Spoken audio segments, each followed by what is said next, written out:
This is Critter Country, a down-home backwoods setting for Splash Mountain and the 100-acre wood. Pluto, do you know the story behind Critter Country? No? Well then, get ready for a couple of Imagineering tall tales.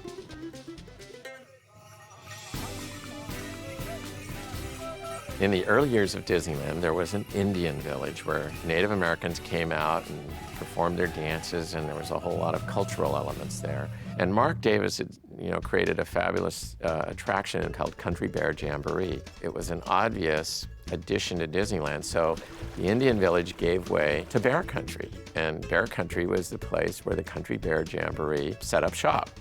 Yeah, one of the last things that Mark Davis had the opportunity to show Walt Disney was some sketches of bears, and he had the idea of the bears playing musical instruments, and Walt really loved the sketches that he saw. Mark Davis, he was instrumental in the designs and the drawings of the original Country Bear Jamboree, and there was another fellow, Albertino, who was the model for Big Al.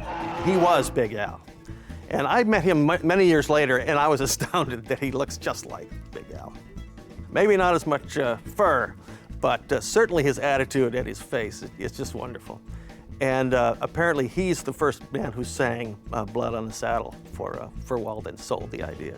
The characters were very cartoony and very fun, and Big Al is probably, people still remember Big Al singing Blood on the Saddle.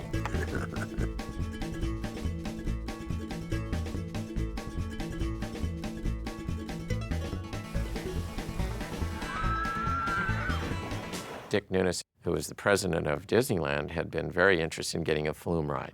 Well, I felt if Disney's going to do a flume ride, we have to have a story that is really unique.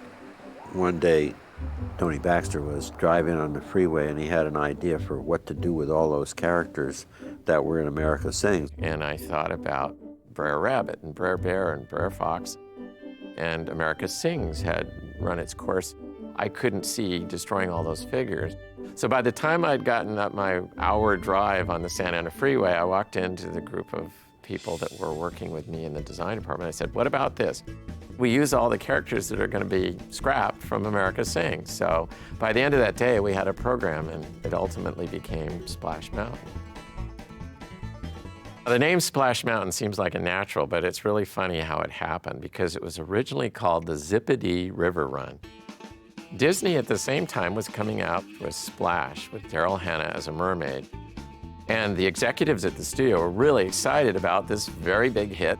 And they came over and saw our ideas and badgered us. Well, can you put the mermaid in there? Because it's water and this is a water ride and that would be really cool. And I said, no, because she doesn't fit with Brer Rabbit and Brer Bear and the characters of the South, They said, well, at least then use the name, Splash Mountain.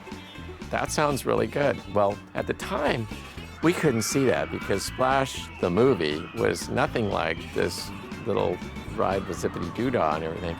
But it's interesting because as time has gone on, Splash Mountain is the perfect name and perfectly describes that attraction.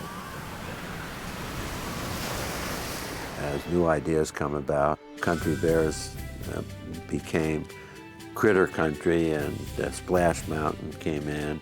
And then there was a real drive to try to get more recent Disney characters into the park. So Tony Baxter created a Winnie the Pooh attraction in the space that once was the Country Bear Jamboree Theater.